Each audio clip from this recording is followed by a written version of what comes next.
Hello everyone, welcome back on your own channel. आज हम बात करेंगे RPSC second grade teacher vacancy की। आरपीएससी सेकेंड ग्रेड टीचर को सीनियर टीचर ग्रेड 2 भी कहा जाता है। ये क्लास 9th और 10th को पढ़ाते हैं। इसकी वैकेंसी आने की संभावना नवंबर के मंथ में कही जा रही है और इसके संभावित पद 9 से 10,000 कहे जा रहे हैं। तो आगे बढ़ते हैं और देखते हैं कि आरपीएससी सेकेंड ग्रेड टीचर के लिए क्या क्या एज लिमिट है, एलिजिबिलिटी क्या है, इसका पेपर पैटर्न कैसा है और कोर्स क्या है। तो आगे बढ़ते हैं और देखते हैं। मिनिमम एजुकेशनल क्वालिफिकेशन है इसके लिए ग्रेजुएशन और उसके साथ बीएड। अब वो स्टूडेंट्स जिनके ग्रेजुएशन में optional subject Hindi, English, maths, Sanskrit, Urdu, Punjabi एवं सिंधी रहा है, वो इन सब्जेक्ट्स के लिए अप्लाई कर सकते हैं। साइंस सब्जेक्ट के लिए थोड़ा अलग है। साइंस सब्जेक्ट के लिए वो स्टूडेंट्स जिनके ग्रेजुएशन में ये 2 ऑप्शनल सब्जेक्ट रहे हैं, वो साइंस सब्जेक्ट के लिए अप्लाई कर सकते हैं। कौन कौन से सब्जेक्ट्स हैं वो? Physics, chemistry, geology, botany, microbiology, biotechnology and biochemistry. और सेम एसएसटी के लिए है वो स्टूडेंट्स जिनके ग्रेजुएशन में ये 2 subject as a optional subject रहे हैं, वो एसएसटी के लिए अप्लाई कर सकते हैं। कौन कौन से सब्जेक्ट्स हैं? History, geography, economics, political science, sociology, public administration and philosophy. ये स्टूडेंट्स एसएसटी के लिए अप्लाई कर सकते हैं। इसकी एज लिमिट देखते हैं तो इसकी मिनिमम एज है 18 ईयर्स और मैक्सिमम है 40 ईयर्स।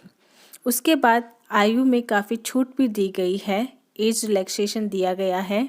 जैसे राजस्थान राज्य के अनुसूचित जाति, जनजाति एवं पिछड़ा वर्ग, अति पिछड़ा वर्ग पुरुष के लिए 5 साल की छूट दी गई है।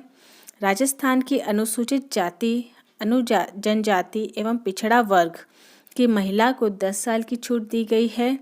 सामान्य वर्ग की महिला को 5 साल की छूट दी गई है। निःशक्त जन सामान्य को 10 साल की छूट दी है। पिछड़ा जनजाति, अति पिछड़ा वर्ग को 13 साल की छूट दी गई है और अनुसूचित जाति, अनुसूचित जनजाति को 15 साल की छूट दी गई है।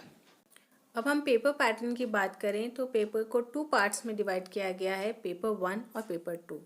पेपर 1 कॉमन रहेगा, सारे स्टूडेंट्स को देना होगा, और पेपर 2 सब्जेक्ट पेपर रहेगा। जो सब्जेक्ट आप फॉर्म फिल करते टाइम चूज़ करेंगे वो सब्जेक्ट पेपर आएगा आपके पास।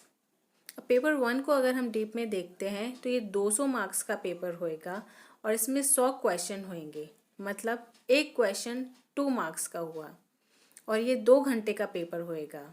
इस पेपर के अंदर क्या क्या आएगा वो देखते हैं। Geographical, historical, cultural and general knowledge of Rajasthan, ये 80 मार्क्स की आएगी और इसके 40 क्वेश्चंस होंगे। जनरल अफेयर्स ऑफ राजस्थान, ये 20 मार्क्स की आएगी और इसके 10 क्वेश्चंस रहेंगे। General knowledge of world and India, ये 60 मार्क्स की आएगी और इसके 30 क्वेश्चंस होंगे। एजुकेशन साइकोलॉजी, ये 40 मार्क्स की आएगी और इसके 20 क्वेश्चंस रहेंगे। तो टोटल ये 200 मार्क्स का पेपर हुआ और 100 क्वेश्चंस आएंगे। अब हम पेपर 2 में देखते हैं तो वो सब्जेक्ट पेपर रहेगा और इसमें the question paper will carry 300 marks. जो क्वेश्चन पेपर आएगा वो 300 मार्क्स का आएगा। Duration of the question paper will be 2 hours and 30 minutes। ये 2 घंटे और 30 मिनट का पेपर होएगा। Question paper will carry 150 questions of multiple choice. Question paper में आपके 150 क्वेश्चन आएंगे। Paper shall include following subject carrying the number of marks as shown against them। Paper 2 को अगर हम देखें तो उसमें knowledge of secondary and senior secondary standard about relevant subject matter, उसमें जो आपकी सेकेंडरी और सीनियर सेकेंडरी की नॉलेज के बारे में क्वेश्चन आएंगे और वो 180 मार्क्स के होंगे। अगला है knowledge of graduation standard about relevant subject matter, जो आपका सब्जेक्ट है उसके ग्रेजुएशन लेवल के क्वेश्चंस आएंगे 80 मार्क्स के। और तीसरा है teaching methods of relevant subject, जो आपने सब्जेक्ट चूज़ करा है उसके टीचिंग मेथड्स के क्वेश्चन आएंगे, वो 40 मार्क्स के आएंगे। तो टोटल 300 मार्क्स का ये पेपर रहेगा। और इसमें नेगेटिव मार्किंग रहेगी।